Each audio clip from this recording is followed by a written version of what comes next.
Say I'm building cabinets, and I'm doing the sides of my cabinets. Let's just take, for instance, upper cabinets in the kitchen. What I would do normally, okay, with a Festool TS 55 and a guide rail, is I would take my guide rail, put it along the length of it.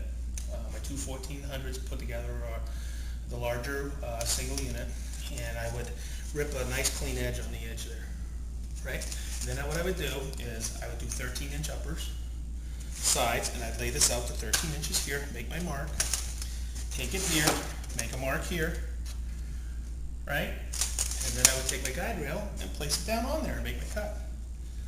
Then I would take that, right, and measure again from that cut 13, measure that cut 13. Now, with my eyes getting older, am I actually going to have 13 every single time? I could, but what if it's 13 in a stove, 64th, and it differs? It doesn't matter if it's 13 in a 64th or 13 in a 32nd, as long as it's the same on every side. Okay, and that's what we do with the table saw fins. We take that huge piece of plywood, run it through at 13 inches, run it through again, so all my sides are repetitively the same. Well, we did this with this unit here, and this is what this basically does. It's an indexing system for the guide rail. Okay, but what this does, I'm going to flip it up here so you guys can see this. Nice and easy. Okay, you have this cam lock right here, okay, and you have a T-nut that fits in there, and also right here. Okay, so it doesn't matter what size guide rail I put this on. As you see, as I slide off, you see I have the T-nut here, and this extrusion locks on the top part here.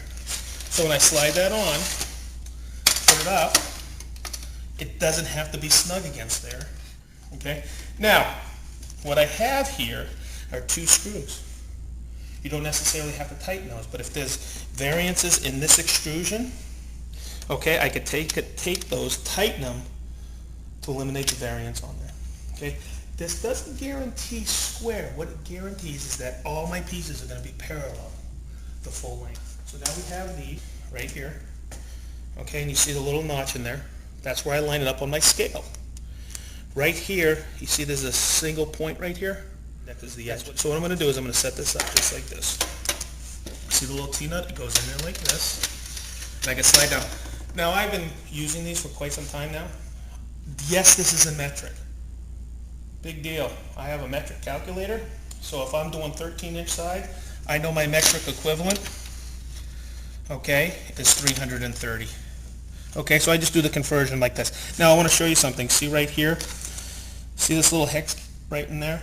If someone says, hey, this is sliding too much on here, you could take this, loosen it up here, and take a 2mm hex, put it right here, and tighten it ever so slightly, so you have no movement on your rail. Lock it in. Same thing with this one. Slide in here just like this. Hello.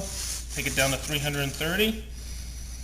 Right here, if I can see with my eyes, and just lock it in. Now, I could take this unit, make my cut. Okay, make the cut, then I could take it to my next piece and do the cut. All my sides are going to be 330mm no matter. I'm going to have a square box is what I'm getting at. Top, bottom, and now, the cool thing about this is I'm not moving a big sheet good in and out of my fence. I'm just going, oh, boom, boom, boom, down that sheet good. I don't have to move it into the lumber rack, move it on my cheater table, through the saw. I can do it all right there. And it's precise, accurate, dead on every time. That's if I want cuts all the way to 26 inches wide. Right, but what if I'm doing thin strips? Less than 7.5. Then we have these, which are the extensions. Okay, just like this. Got a little scale right here, got a hole here, and you got a knob. So when I line those up, whoopsie, the other way, you always got to make the scale, sure the scale is on the inside.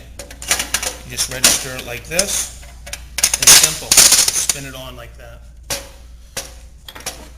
Grab another one here. Slide it on just like this. Just like So then I can take that,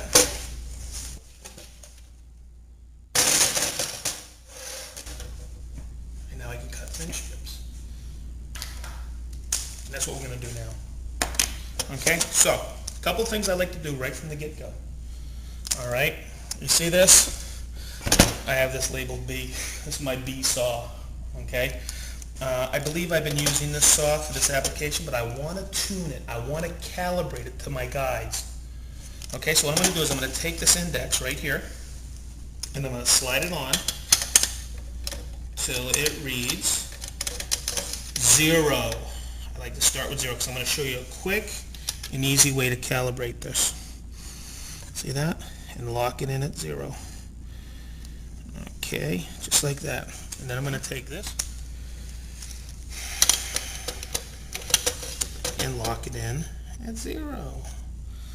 Then what I'm going to do is I'm going to take this saw. What I like about this saw is I can do what? Lock it right in, can't I? And I'm going to take it just like this. Okay, and then I'm going to take a pen or a pencil. I'm going to do this because I always like to do this, guys. I always like to make sure that I am taking it and using the same tooth. So I'm going to mark that tooth, so I use the exact same one every time. And I'm going to use that. I put a little X right there. So what I'm going to do is I'm going to slide that in, and when X hits that, which it is, okay, I know it's dead on to that mark. So what I'm going to do is I'm going to take it to the next one, and remember that tooth I had. Where are you? X right there. Ooh, see how that's a little tight? Wow. See how it's a little tight right there? So what I'm going to do is right in here, I always have a tool on board on my saw, right? And that's reading 0. Look, see this right here? I loosen it here. I loosen it here. So I have plenty of room. So I'm calibrating, right? I take it and I move it right to X. Where are you, X? There you are right there. Pretty cool, huh?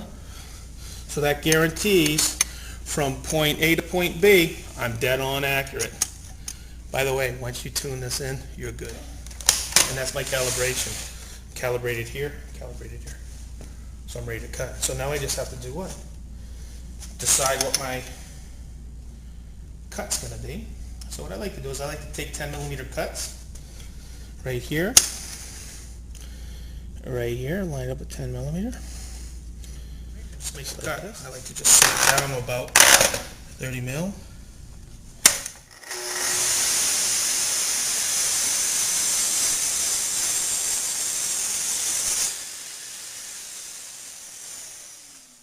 Okay, now what I'm going to do is there's one piece.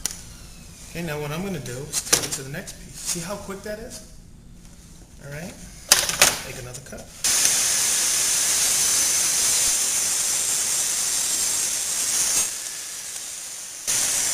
Let's see this piece here. Now come over here and feel this. Look how perfect that is, guys. Remember I told you? Come over here and feel this. It's absolutely perfect. See this? Isn't that neat? Mm-hmm. That's how it works. And it's like that every single cut.